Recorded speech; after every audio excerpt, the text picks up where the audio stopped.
10년 젊었으면 당장 떠났다. 우리 입에 거의 습관처럼 붙어버린 말입니다. 그런데 이 말이 더 이상 푸념으로만 그치지 않고 있습니다. 최근 한 컨설팅 업체의 보고서에 따르면 올해에만 한국의 자산가 1200명이 실제로 해외로 이주할 것으로 전망됐습니다. 중국, 영국, 인도에 이어 세계 4위에 해당하는 엄청난 숫자입니다. 과거 자녀 교육을 위해 떠났던 이민과는 그 성격이 완전히 다릅니다.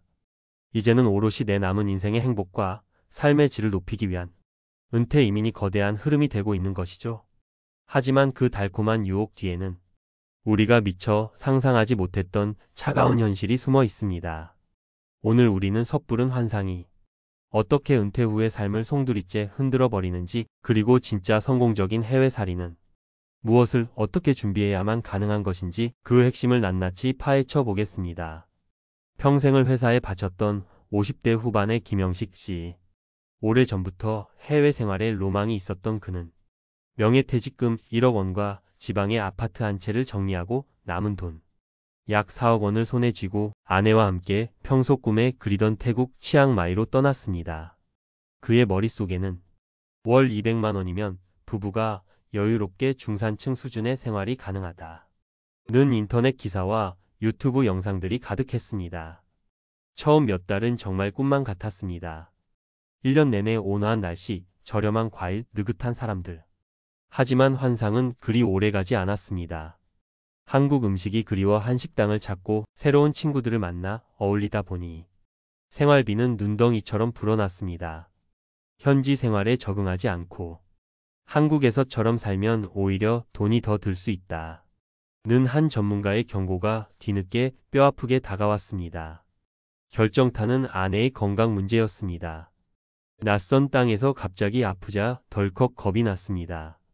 동네 작은 병원은 믿음이 가지 않았고 설 좋은 국제병원의 문을 두드렸을 때 그는 청구서에 적힌 숫자를 보고 눈을 의심했습니다. 결국 1년 만에 모든 것을 정리하고 한국으로 돌아오는 것 말고는 다른 선택지가 없었습니다. 하지만 진짜 비극은 한국에 돌아온 뒤에 시작됐습니다. 치앙마이로 떠나기 전 그는 한국의 아파트를 처분한 상태였습니다. 돌아온 한국에서 그는 집도 고정소득도 없는 지역 가입자 신세가 된 겁니다. 당장 살 집을 구해야 했고 남은 퇴직금과 약간의 금융 자산을 합쳐 약 3억 원의 재산이 있다는 이유로 그에게 날아온 건강보험료 고지서에는 매월 16만 원이라는 금액이 찍혀 있었습니다. 아무런 소득이 없는데도 말입니다. 김영식 씨는 이렇게 말했습니다. 해외에서의 실패보다 돌아온 한국의 냉혹한 현실이 더 무서웠습니다. 반면 33년간 교직에 몸담았던 67세의 박지연 씨의 이야기는 우리에게 많은 것을 시사합니다. 그녀는 우연히 한 유튜브 영상을 통해 우리에게는 무척 생소한 나라, 흑해의 보석이라 불리는 조지아를 알게 되었습니다. 그녀는 김영식 씨와 달랐습니다. 무작정 떠나지 않았습니다. 무비자로 1년까지 체류가 가능하다 는 정보를 확인한 뒤 한국의 집은 그대로 둔 채 일단 살아보기를 결심했습니다. 매달 180만 원씩 나오는 공무원 연금에 현지 조지아 은행에 예치한 1억 원에서 나오는 이자, 소득을 더해 월 250만 원 정도의 안정적인 현금 흐름을 먼저 확보했습니다. 지금 그녀는 수도 투빌리시의 햇살 가득한 아파트에서 그림 같은 노후를 보내고 있습니다. 버스비는 우리 돈 300원, 택시 기본 요금은 1,000원 남짓? 말이 통하지 않을 땐 구글 번역기를 이용하고 젊은 사람들과는 간단한 영어로 소통하며 현지 생활에 완전히 녹아들었습니다. 박지연 씨는 말합니다. 큰 욕심 없이 그냥 현지인들처럼 살겠다고 마음먹으니 한국에서보다 훨씬 더 여유롭고 행복합니다. 여러분이라면 이 두 사람의 이야기 앞에서 어떤 생각을 하셨을까요? 자, 지금까지 우리는 너무나 다른 결과를 맞이한 두 분의 사례를 살펴봤습니다. 대체 무엇이 이들의 운명을 이렇게 극명하게 갈라놓은 걸까요? 그건 바로 환상과 계획의 차이였습니다.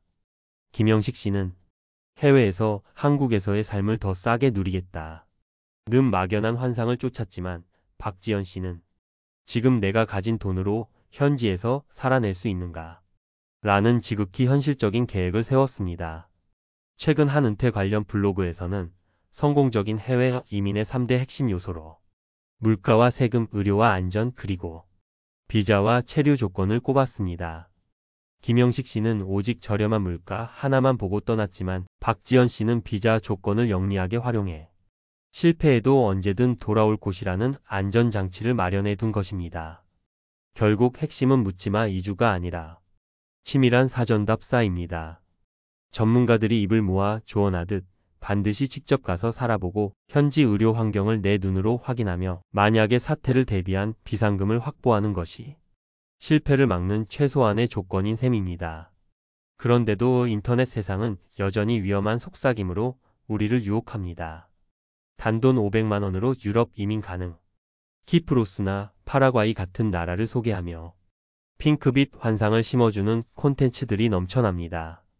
하지만 놀랍게도 그 자극적인 영상들조차 결론에서는 이렇게 경고합니다.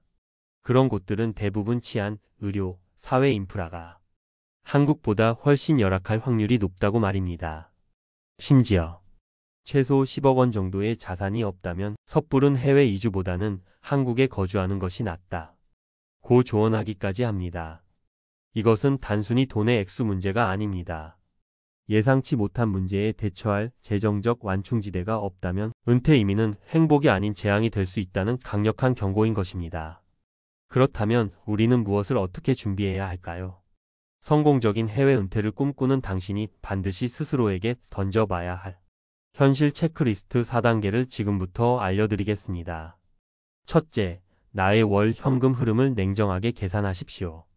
퇴직금처럼 한 번에 들어오는 덩어리 돈에 현혹되어서는 안 됩니다. 가장 중요한 것은 매달 내 통장에 꼬박꼬박 찍히는 돈이 얼마인지 아는 것입니다. 국민연금, 개인연금, 주택연금 등 모든 고정 수입을 더해보고 한 언론사에서 제시했던 은퇴 부부의 여유로운 생활비 기준 월 300만 원 이라는 선과 비교해 보십시오. 여기서부터 모든 계획이 시작되어야 합니다. 둘째, 반드시 살아보기를 실행하십시오. 짧은 휴가 같은 여행이 아닙니다. 최소 3개월, 가능하다면 박지연 씨처럼 1년 정도 현지인처럼 살아보며 직접 예산을 짜고 아플 때 병원도 가보고 시장 물가를 온몸으로 느껴봐야 합니다. 말레이시아의 MM2H 비자, 스페인의 비영리 비자, 포르투갈의 골든 비자 등 각국의 다양한 장기 체류 비자 조건을 미리 공부하고 이 기간을 최종 결정 전 테스트 기간으로 활용하는 지혜가 필요합니다. 셋째, 의료 플랜과 비상금은 생명줄입니다. 나이가 들수록 병원 갈 일은 필연적으로 늘어납니다. 현지 의료보험 시스템은 어떤지, 비용은 어느 정도인지, 위급할 때 믿고 갈 수 있는 병원은 어디인지 명확하게 파악해야 합니다. 그리고 어떤 일이 생겨도 당장 한국행 비행기표를 끊을 수 있도록 전문가들의 조언처럼 최소 1인당 3,000달러, 우리 돈 약 400만 원 정도의 비상금은 반드시 별도로 떼어 두어야 합니다. 마지막 넷째, 돌아올 계획까지 세워 두어야 합니다. 가장 완벽한 계획은 실패했을 때를 대비하는 계획입니다. 만약 어떤 이유로든 한국으로 돌아오게 될 경우 주거는 어떻게 할지, 건강보험료는 얼마나 나올지 미리 시뮬레이션 해봐야 합니다. 살던 집을 덜컥 처분하고 떠나는 것은 내 마지막 다리를 불태우는 것과 같습니다. 차라리 집을 담보로 평생 연금을 받는 주택연금처럼 한국에 단단한 뿌리를 남겨두고 떠나는 것이 현명한 선택일 수 있습니다. 해외에서의 새로운 삶, 분명 매력적이고 가슴 뛰는 선택지입니다. 하지만 준비 없는 환상은 반드시 깨지게 되어 있고 그 대가는 혹독합니다. 10년만 젊었어도 라고 한탄하며 시간을 흘려보내기 전에 오늘 당장 내 노후 자금과 계획을 현실의 저울 위에 올려놓고 냉정하게 점검하는 것이 먼저입니다.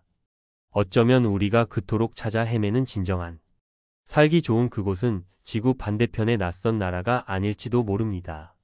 철저한 준비와 현실적인 계획 위에 세워진 내 마음이 가장 편안함을 느끼는 곳. 바로 그곳이 당신의 진짜 파라다이스일 것입니다. 오늘 이야기가 당신의 남은 인생을 설계하는데 작은 등불이 되었기를 바랍니다. 내용이 도움이 되셨다면 구독과 좋아요, 알림 설정으로 저희와 계속 함께해 주십시오.